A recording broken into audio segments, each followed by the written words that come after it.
Saudi अरब के Prince Mohammad बिन सलमान ने सोमवार को शुरू हुए अरब इस्लामिक देशों के सम्मेलन में गजा और लेबनान में इजराइल की सैन्य कार्रवाई को तुरंत रोकने की मांग की है। उन्होंने गजा में इजरायली हमले को जनसंहार करार दिया और पराधीन फलस्तीन राष्ट्र की स्थापना की मांग की है। सऊदी अरब की राजधानी रियाद में हो रहे अरब इस्लामिक देशों के सम्मेलन में फलस्तीनी राष्ट्रपति महमूद अब्बास और तुर्की के राष्ट्रपति रेचेप तैयब अर्दवान समेत 50 से अधिक देशों के नेताओं ने हिस्सा लिया। माना जा रहा है कि अमेरिकी राष्ट्रपति चुनाव में डोनाल्ड ट्रंप की जीत के ठीक बाद आयोजित ये सम्मेलन गजा और लेबनान में इजराइल की कार्रवाई रोकने के लिए एक आर्मी बनाने की रणनीति है।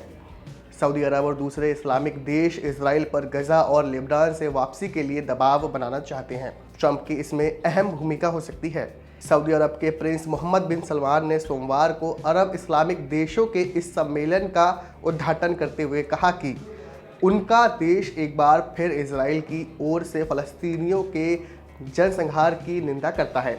इजराइल को तुरंत इसे रोकना चाहिए। उन्होंने सम्मेलन में हिस्सा ले रहे नेताओं की इस मांग का समर्थन किया कि इजराइल वेस्ट बैंक और गजा से अपने सैनिकों को पूरी तरह हटा ले। क्राउन प्रिंस सलमान ने फलस्तीन को एक स्वतंत्र देश का दर्जा देने की मांग करते हुए कहा, हमने दो राष्ट्रों के सिद्धांतों को समर्थन देने के लिए एक अंतर्राष्ट्रीय अभियान शुरू किया है।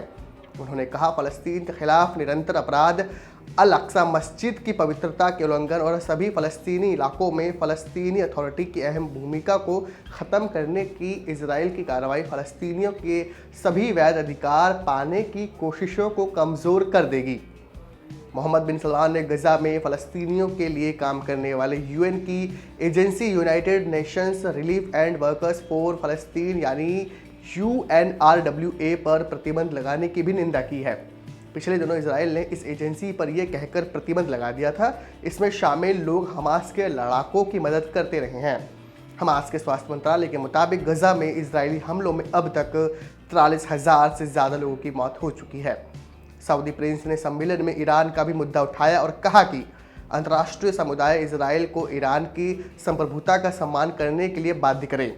उन्होंने कहा कि सऊदी अरब ईरान पर इजराइल के किसी भी हमले की कोशिश को खारिज करता है। साल 2023 में अमेरिकी मध्यस्थता में सऊदी अरब और इजराइल के बीच संबंध सामान्य करने को लेकर एक ऐतिहासिक समझौता हुआ था। इस समझौते में फ़लस्तीनियों ने वेस्ट बैंक में इजराइल के पूर्ण कब्जे वाली ज़मीन पर नियंत्रण की मांग रखी थी। सम्मेलन में हिस्सा लेने वाले देशों ने इजराइल गजा समस्या को ख़त्म करने के लिए एक 33 सूत्री हल पेश किया है, जिसमें फ़लस्तीनियों के प्रति समर्थन जाहिर किया गया है। साथ ही लेबनान, ईरान, इराक और सीरिया की संप्रभुता के उल्लंघन की निंदा की गई है। इसमें इजराइल गजा संघर्ष को ख़त्म करने के लिए अंतर्राष्ट्रीय समुदाय से संयुक्त राष्ट्र के समाधानों और अंतर्राष्ट्रीय कोर्ट के फैसलों को लागू करवाने की अपील की गई है। सऊदी अरब के क्राउन प्रिंस मोहम्मद बिन सलमान ने अमेरिकी राष्ट्रपति चुनाव में डोनाल्ड ट्रंप की जीत के लिए एक दिन बाद ही उनके साथ फ़ोन पर बात की थी। साथ ही इन्होंने 10 नवंबर को ईरान के राष्ट्रपति मसूद पेज़ेश्कियान से भी बात की थी। उन्होंने कहा है कि अंतर्राष्ट्रीय समुदाय इस फौरी संघर्ष और इजराइल की आक्रामकता को ख़त्म करने में नाकाम रहा है।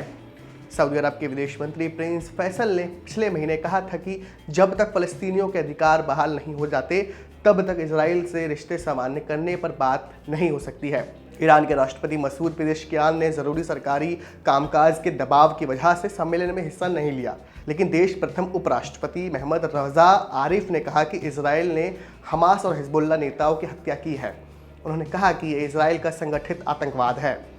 मलेशिया के प्रधानमंत्री अनवर इब्राहिम ने इजराइल की आलोचना करते हुए कहा, इजराइल अब सभ्य देशों के समूह के दायरे में नहीं है।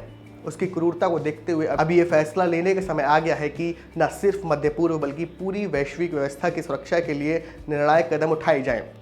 इस बयान में कहा गया है, सम्मेलन में साथी नेताओं ने जो विचार जाहिर किए वो मुस्लिम दुनिया के संयुक्त आवाज़ है। ये हमारे लोगों की साझी प्रतिबद्धता से निकली है। गजा में इजराइल की हिंसा की वजह से अब तो अंतर्राष्ट्रीय समुदाय के सामने उसे प्रतिबंधित करने और उसे इस बरादरी से निकालने का समय आ गया है।